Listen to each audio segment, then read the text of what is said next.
art movement is a tendency or artistic style that interests and influences a number of artists at the same time. Art movements are usually popular for a certain period of time and often overlap. Art movements are particularly important in modern art.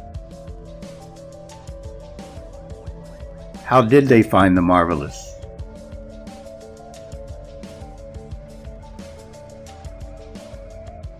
The war began in 1914 and would last 4 years.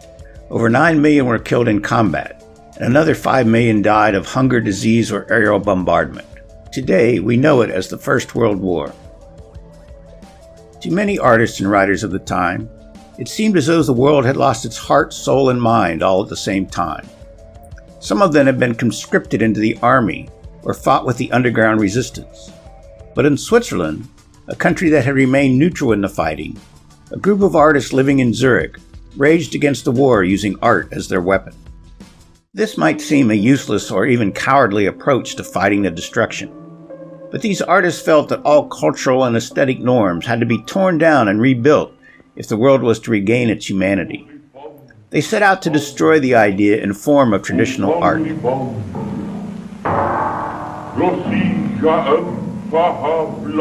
If art embraced beauty, they would make ugly art. If art embraced reason, they would make irrational art. If art should make sense, they would use nonsense. Their efforts encompassed poetry, theater, and the visual arts. This artistic faction would be known by the nonsensical name of Dada. But soon the Dada emphasis on destruction became too negative for many artists to follow. It was agreed by many artists that the old views of art were no longer relevant in this changed world, but how could art help rebuild humanity in a positive direction?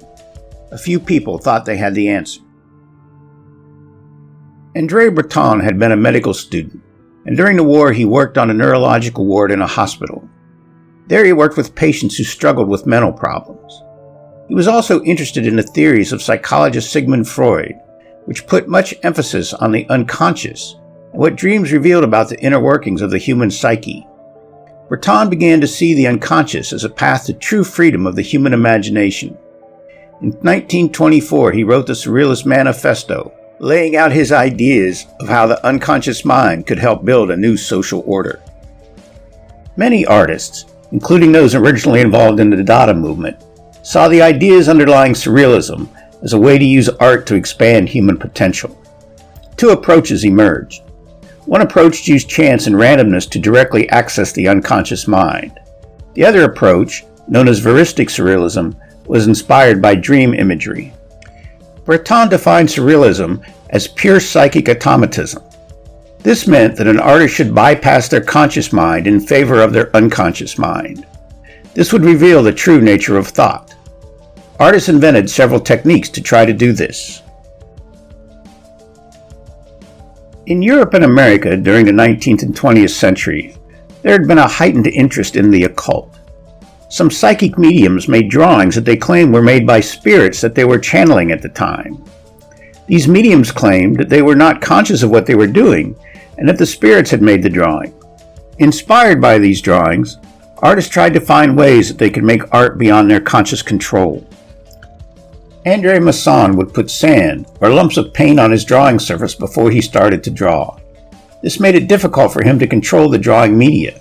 He incorporated the random results into his final compositions. Max Ernst said he often experienced artist block when facing a blank canvas. As a way to begin an image, he used a technique known as frottage.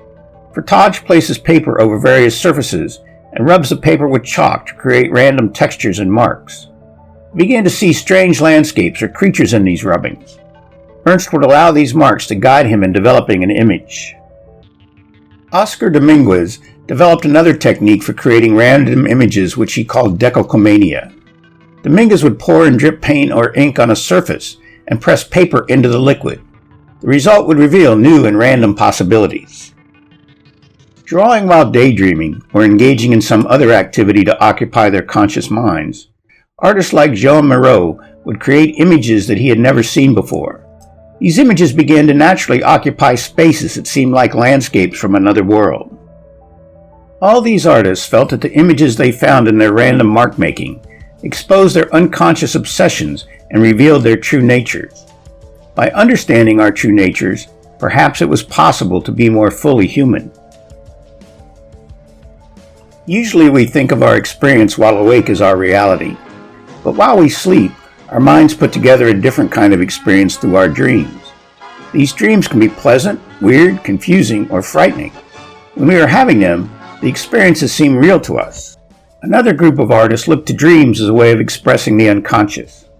Unlike those artists using random chance in their work, these artists used a hyper-realistic style to create art that mimicked the weird and irrational juxtapositions that images take on in a dream. These artists used painting, sculpture, photography, and even film to create worlds full of visual non sequiturs. Non sequitur is a Latin term that means does not follow. These artists created artworks where the elements existed in irrational relationships to make us question our beliefs about reality.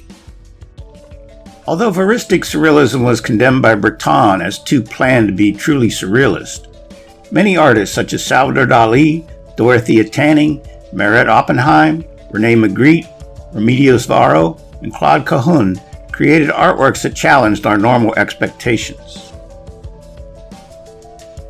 Breton had envisioned surrealism as a social revolution, but there was lots of infighting among artists about what surrealism should be, and perhaps the revolution was not fully successful. Nevertheless, the surrealist artists manifested these ideas into an art movement that expanded the source for images and provided new artistic techniques for artists that would come after them.